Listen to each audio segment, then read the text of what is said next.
Bienvenue sur la vidéo bonus Comment déterminer, poser, respecter mes limites et me faire respecter.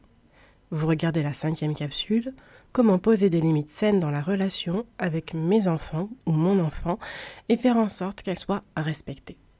Au cas où vous n'auriez pas eu l'info précédemment, sachez que les capsules proposées sont complémentaires à l'épisode 25 du podcast Relationnellement Vôtre. Si vous voulez l'écouter avant d'aller plus loin, le lien se trouve dans la description de la vidéo. La manière d'envisager les limites et l'éducation des enfants vont avoir une profonde influence sur leur développement, leur personnalité, leur estime et leur confiance personnelle, leurs valeurs ainsi que leurs relations à venir. Durant les premiers mois, voire les premières années de vie de l'enfant, les parents tentent d'apprendre à celui-ci ou à celle-ci comment établir du lien, comment former un attachement solide et dans la mesure du possible, sécurisant. Ensuite, les parents lui inculquent le sens des responsabilités, ce qu'elles recouvrent et ce qu'elles n'incluent pas. Ils apprennent à l'enfant à dire non et à accepter le non des autres. En apprenant à votre enfant à comprendre le sens des responsabilités, le respect des limites et la tolérance à la frustration, vous le préparez pour la vie et vous lui rendez la réalité de celle-ci plus facile à supporter. A l'inverse, moins vous contribuez à tout cela, plus votre enfant et vous risquez d'en souffrir. Les règles de vie fixées par les parents sont des limites externes destinées à favoriser le développement des limites internes de votre enfant. Les limites externes lui procurent la protection et la sécurité dont il ou elle a besoin pour mûrir, développer sa personnalité et être capable de s'en passer. Les limites apprises durant l'enfance ont un effet qui se fait ressentir durant toute la vie. Poser des limites saines commence par comprendre le rôle que ces limites jouent chez votre enfant. Elles contribuent à l'apprentissage de l'autoprotection, à l'apprentissage de la responsabilité de ses propres besoins, à l'apprentissage de la capacité de maîtriser et de choisir, l'apprentissage du plaisir différé et de la tolérance à la frustration, et l'apprentissage du respect des limites d'autrui. L'enfant a besoin d'apprendre progressivement à se protéger. Les parents vont donc l'aider à délimiter son territoire, conserver ce qui est bon à l'intérieur de son territoire et repousser à l'extérieur ce qui peut lui nuire.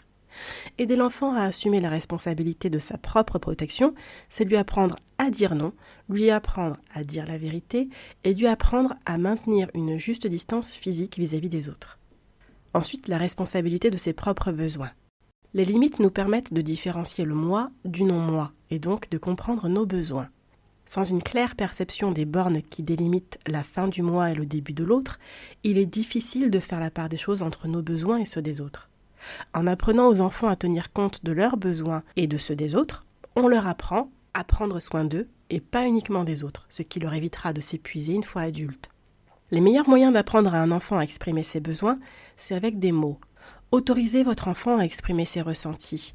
Ouvrez-lui la communication et l'échange, même si ce qu'il vous dit est à contre-courant de votre manière de voir les choses ou de votre manière de penser. Apprenez-lui à mettre des mots sur ses émotions, notamment la colère. Permettez-lui d'exprimer sa tristesse, sa peine.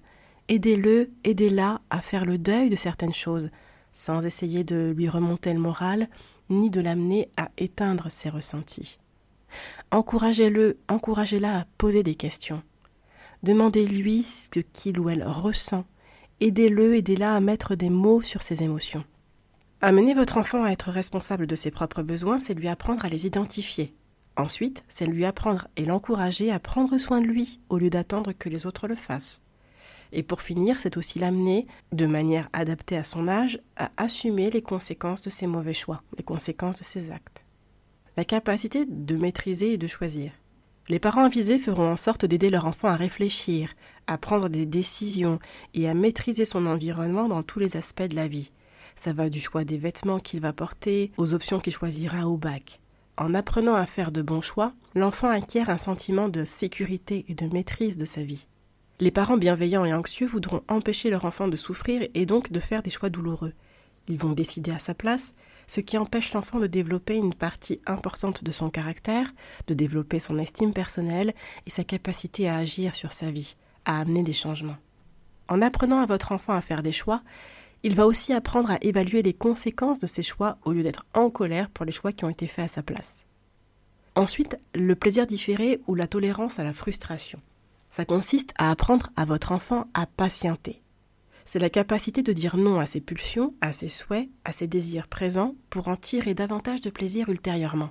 Cette capacité n'existe généralement pas avant la première année de vie de l'enfant, Première année qui est réservée à l'établissement de liens solides et sécurisants entre le nouveau-né et son environnement. Il est important que l'enfant apprenne la patience et la tolérance à la frustration. C'est ainsi qu'il pourra plus tard économiser de l'argent, accorder de la valeur à ce qu'il a choisi de se procurer. Ensuite, voyons le respect des limites d'autrui. Dès son plus jeune âge, l'enfant doit apprendre à entendre et à accepter le non, que ce soit de la part de ses parents, de ses frères et sœurs ou de ses amis. C'est nécessaire pour 2 raisons. La première raison, c'est qu'en acceptant les limites de l'autre, il apprend à assumer ses responsabilités. En constatant l'indisponibilité des autres, il sera plus à même d'apprendre à se débrouiller tout seul, à dépendre davantage de lui-même et moins des autres. Dans leur livre sur l'affirmation de soi, les psychologues Cloud et Townsend proposent une gradation des noms auxquels l'enfant est exposé durant sa vie. Il y a d'abord le nom des parents, ensuite le nom des frères et sœurs, puis le nom des enseignants, le nom des camarades d'école, le nom des patrons et supérieurs hiérarchiques, le nom du conjoint ou de la conjointe, le nom des problèmes de santé et conséquences d'une vie déréglée, d'une vie sans limite, et enfin le nom de la police, du tribunal ou de la prison. Certaines personnes intègrent très tôt le nom, dès celui des parents, et d'autres doivent arriver au nom imposé par la police avant de comprendre la nécessité de respecter les limites. Certains ont besoin de toucher le fond pour comprendre l'importance d'avoir des limites dans leur vie. La deuxième raison pour laquelle le nom est si important, c'est que le respect des besoins d'autrui favorise le développement de l'amour et de l'empathie chez l'enfant. Si ce principe ne leur est pas enseigné ou s'il n'est pas entretenu, il est difficile pour l'enfant d'être capable d'aimer et il devient donc égocentré, voire dominateur. Les limites que vous fixerez à votre enfant vont bien sûr dépendre de son âge. De 0 à 5 mois, le nouveau-né a besoin de créer un lien d'attachement sécurisant. Il a besoin de savoir et de sentir qu'il est aimé, accueilli, que quelqu'un est là pour lui, que son environnement est un lieu sûr pour lui. De 5 à 10 mois, c'est la phase de différenciation. Le bébé commence à rompre l'unité qu'il forme avec la maman, et certaines mères ont du mal à accepter cette phase, mais je vous en prie, chère maman avisée, comblez votre besoin de tendresse auprès de votre partenaire de vie ou d'une autre personne de votre entourage, et encouragez votre enfant à la différenciation. De cette manière, vous le préparez et vous l'équipez pour qu'un jour, il ou elle vous quitte dans les meilleures conditions et s'attache à un ou une partenaire de vie. De 10 à 18 mois, c'est la période où l'enfant commence à parler, à marcher. Les limites prennent leur sens et leur importance. Vous aidez votre enfant à connaître ses besoins et à les écouter. Tu as faim ? Tu as soif ? Tu veux dormir ? Oh là, tu es en colère, c'est ça ? Est-ce que tu es triste là ? Vous avez aussi la tâche de lui apprendre qu'il n'est pas le centre du monde, qu'il y a des règles de vie. Certaines choses sont donc autorisées, d'autres pas, et il y a des conséquences lorsqu'on ne respecte pas les règles. De 18 à 36 mois, voici les objectifs de la phase de développement de votre enfant. Tout d'abord, pouvoir tisser des liens forts avec d'autres personnes sans renoncer à lui-même et à sa liberté d'être séparé de ses parents. Ensuite, oser dire non sans avoir peur de ne plus être aimé.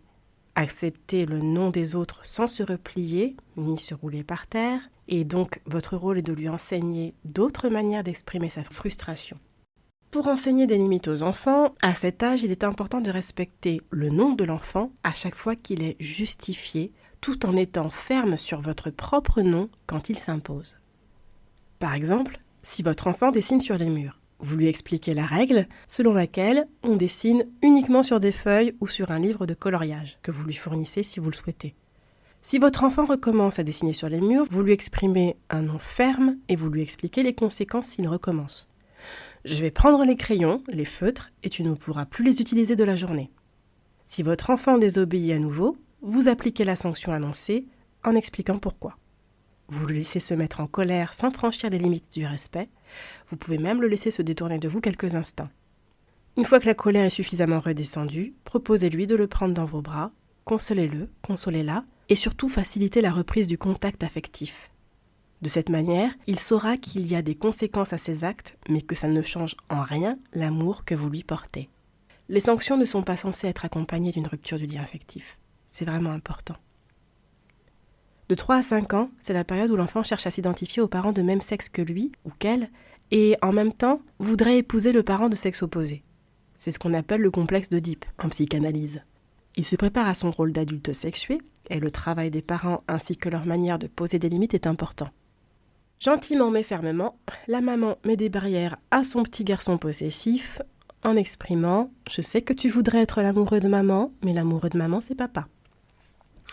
Et monsieur le papa, vous avez le même rôle tout aussi gentil et ferme à jouer auprès de votre petite princesse.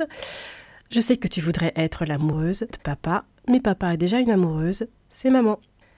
N'essayez pas d'entretenir un jeu avec votre enfant en lui disant « Oui, c'est toi mon amoureux, c'est toi mon amoureuse, je me marierai avec toi quand tu auras l'âge », en lui laissant une place qui ne lui appartient pas. C'est peut-être léger pour vous et sans arrière-pensée, mais dans sa manière de vivre tout ça, votre enfant est sérieux et les conséquences d'une relation floue sur ce plan peuvent vraiment être dommageables pour sa vie relationnelle future. De 11 à 18 ans, les rapports entre parents et adolescents changent. Au lieu de vouloir contrôler votre enfant, il est question d'avoir une influence positive sur lui. Son domaine de liberté s'élargit en même temps que celui de ses responsabilités. Vous revoyez avec votre ado les règles qui régissent vos rapports, vous faites évoluer les limites et vous rappelez les conséquences du non-respect de celles-ci en faisant preuve de souplesse, bien sûr. Vous préparez le départ de votre enfant dans la vie d'adulte et dans le monde. Donc la question à vous poser n'est pas comment faire en sorte qu'il se comporte bien, mais comment l'aider à devenir un adulte responsable, autonome, à vivre par lui-même. Les adolescents ont besoin de prendre la responsabilité de leurs relations, de leur emploi du temps, de la gestion de leurs finances, de définir les choses auxquelles ils attachent de la valeur. Ils devront aussi assumer les conséquences douloureuses lorsqu'ils transgressent les limites de la vie de tous les jours. Voici quelques éléments à prendre en compte concernant les sanctions. Tout d'abord, les conséquences infligées à l'enfant ont pour but de lui faire prendre conscience de ses responsabilités et de la nécessité de se contrôler. Les sanctions doivent être proportionnées à l'âge et proportionnées à la gravité de ce qui a été fait. Les châtiments corporels sont interdits par la loi française. Dans la mesure du possible, la sanction doit être annoncée dans un dernier avertissement avant de tomber. Et pour finir, les sanctions ont pour but d'encourager au respect des limites et à la compréhension des conséquences des actes. Si vos sanctions sont inefficaces, il est préférable d'arrêter de les utiliser et de réfléchir à ce qui fonctionnerait en tenant compte des points précédents. Si malgré tous vos efforts pour faire en sorte que les limites soient respectées, vous constatez que votre enfant, votre ado, s'isole de la famille, a des tendances dépressives, des pensées suicidaires, a un comportement rebelle, s'il y a des conflits permanents, si votre ado a des fréquentations qui le tirent vers le bas, s'il y a des difficultés scolaires, des troubles du comportement alimentaire, ou si votre ado consomme de l'alcool ou de la drogue, je vous conseille fortement de faire appel à un ou une spécialiste pour vous aider. Ces différents comportements sont la partie visible d'une souffrance plus profonde et l'intervention d'un ou d'une professionnelle vous permettra de l'identifier en vous assurant bien sûr en amont du consentement de votre enfant avant de faire la démarche. Plus votre enfant coopère, mieux c'est pour lui. Voilà, on arrive à la fin de cette 5e capsule. Si vous avez des questions ou si vous souhaitez prendre rendez-vous auprès d'une experte en relation, que ce soit une de nos psychologues auprès de la thérapeute conjugale et familiale, vous pouvez envoyer un mail à Relationnellement Vôtre en remplissant le formulaire de contact, sachant que le lien se trouve dans la description de la vidéo, ou en envoyant directement un mail à relationnellementvôtre@gmail.com. Sentez-vous libre de visionner l'une des autres capsules à votre disposition. En voici les titres. Bon, eh bien je vous dis à très vite. Relationnellement Vôtre.